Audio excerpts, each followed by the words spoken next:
Je vais essayer de jouer plutôt avec son élasticité, entre guillemets. L'ambition étant de rendre le parpaing mou, quelque part. Déjà, j'essaie de produire une forme ronde, ce pourquoi il n'est pas du tout fait. Dans les jardins des Tuileries, l'idée serait de montrer quelque chose qui aille du rond à l'ovale, une forme qui s'écrase progressivement. Donc qui irait de la roue, grosso modo, à la chenille de Caterpillar, pour vous donner une image un peu. D'abord par la force des choses, parce que avant de les mettre de travers, j'ai commencé à gagner ma vie en les alignant comme il faut. Et j'ai eu la chance de trouver un local qui a, on peut dire, révolutionné ma pratique. Avant de trouver ce lieu, j'étais surtout tourné vers des médiums comme la vidéo, Internet. L'espace m'a permis d'expérimenter de nouvelles choses. Et je l'ai fait avec ce que j'avais sous la main, les parpaings, entre autres. C'est pas le parpaing en tant que tel qui m'intéresse, je pense pas, c'est plutôt le chantier qui va autour, la mise en œuvre. Alors les parpaings sont des productions régionales en général, parce que ce n'est pas un matériau qui se transporte.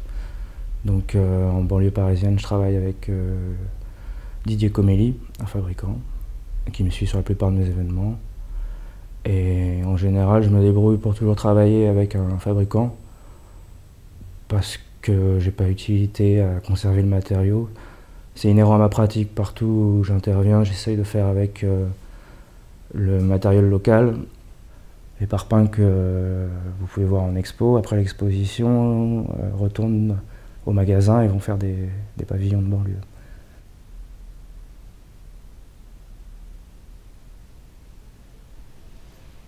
Alors moi, ce que je fournis, c'est donc un gabarit de montage, un cintre pour les arches, et un mode d'emploi.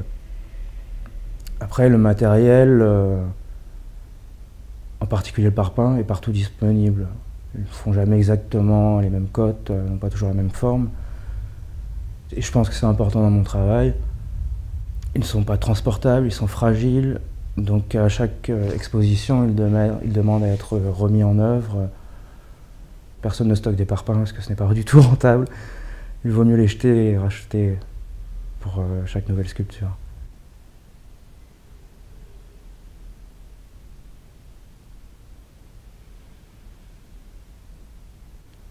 On a travaillé avec une grande galerie, change beaucoup de choses au niveau du confort, effectivement.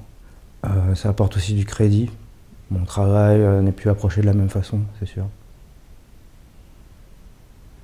Voilà, pour l'instant, je n'ai pas encore mesuré toutes les conséquences non plus.